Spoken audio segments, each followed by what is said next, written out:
NDA ఉపరాష్ట్రపతి అభ్యర్థి ఎవరనే అంశంపై నేడు స్పష్టత రానుంది. ఢిల్లీలో నేడు జరిగే బీజేపీ పార్లమెంటరీ బోర్డు సమావేశంలో అభ్యర్థిని ఖరారు చేయనున్నట్లు తెలుస్తోంది.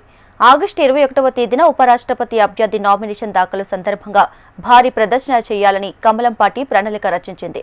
ఒకవేళ విపక్ష పార్టీల అభ్యర్థి రంగంలో ఉంటే సెప్టెంబర్ 9న ఉపరాష్ట్రపతి ఎన్నిక జరగనుంది. లేకుంటే ఎన్నిక ఏకగ్రీవం కానుంది. ప్రధాని మోడీతో పాటు అమిత్ షా, రాజ్నాథ్ సింగ్, తెలంగాణకు చెందిన ఎంపీ లక్ష్మణ్తో పాటు ఇతర పార్లమెంటరీ బోర్డు సభ్యులు ఈ సమావేశానికి హాజరు కానున్నారు.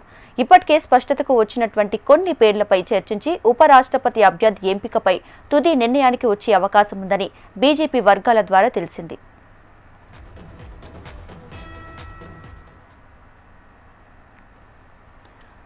రైట్, ఇక ఎన్డీఏ ఉపరాష్ట్రపతి అభ్యర్థికి దీనికి సంబంధించి లేటెస్ట్ అప్డేట్స్ ఎవరు అనే దానికి సంబంధించి పూర్తి డీటెయిల్స్ మా ప్రతినిధి ఆర్కే అందిస్తారు. ఆర్కే,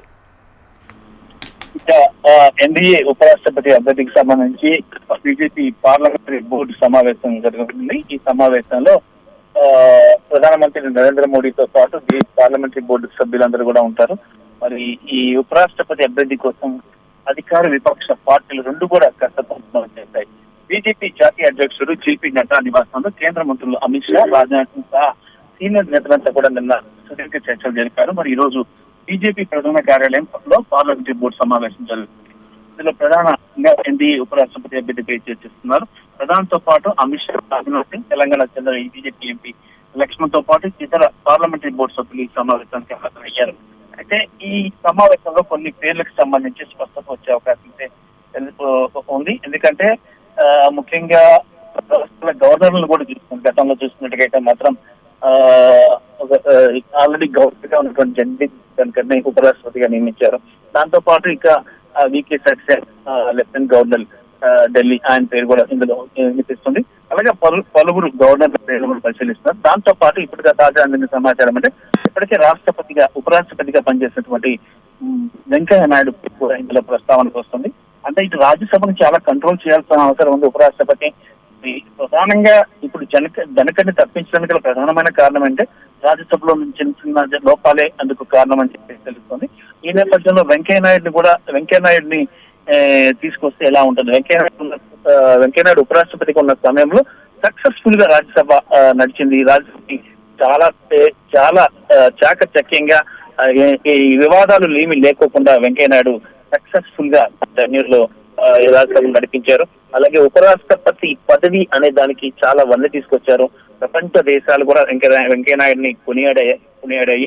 మరి ఈ నేపథ్యంలో మళ్ళీ వెంకయ్య నాయుడిని ఎందుకు చేయకూడదు అని అంటే ఇక్కడ ప్రధానంగా విషయం ఏంటంటే రాజ్యసభ ఉంది కాబట్టి రాజ్యసభను కంట్రోల్లో తేవాలంటే వెంకయ్య నాయుడు పర్ఫెక్ట్ పర్సన్ అని చెప్పేసి భావిస్తున్నారు. దాంతో పాటు ఇంకొక విషయం ఏంటంటే ఇప్పుడు రక్షణ మంత్రి రాజ్నాథ్ కూడా ఈ పదవి రేసులో ఉన్నారు. ఆయన పేరు కూడా వినిపిస్తుంది, రాజ్నాథ్ సింగ్ పేరు కూడా. మరి దీంతో పాటు ఇక మరికొంతమంది సీనియర్ బీజేపీ నేతల పేర్లు వినిపిస్తున్నాయి, కేంద్ర మంత్రుల పేర్లు వినిపిస్తున్నాయి. వీళ్ళని ఎవరిని ఉపరాష్ట్రపతి చేయాలనేది ఈ బీజేపీ పార్లమెంటరీ బోర్డు నిర్ణయిస్తుంది. మరి పార్లమెంటరీ బోర్డు నిర్ణయం ఫైనల్ నుంచి చెప్పారా, వాళ్ళ నిర్ణయించే అభ్యర్థి ఎన్నికైతారు. వెంకయ్య నాయుడు ఎంపిక చేస్తే ఇటు ప్రతిపక్షాలు కూడా పోటీ పెట్టే అవకాశం అయితే ఉండదు. ఎందుకంటే కాంగ్రెస్ కూడా వెంకయ్య నాయుడు మీద చాలా గౌరవం ఉంది కాబట్టి ఆయనకి ఈ పోటీ పెట్టే అవకాశం ఉండదు. కాబట్టి ఏకగ్రీవంగా వెంకయ్య నాయుడు అయితే తీసుకొస్తే ఏకగ్రీవంగా చేయొచ్చు, ఎలాంటి ఎన్నిక అవసరం ఉండదు అనేది తెలుస్తుంది. మరి ఈ కోణంలో కూడా ఇటు బీజేపీ ఆలోచిస్తుంది. ఏమైనా సరే ఈ రోజు ఎన్డీఏ అభ్యర్థిని బీజేపీ పార్లమెంటరీ బోర్డు ఎన్డీఏ ఉపరాష్ట్రపతి అభ్యర్థిని ఖరారు చేయబోతుంది. Right Ramakrishna, thank you.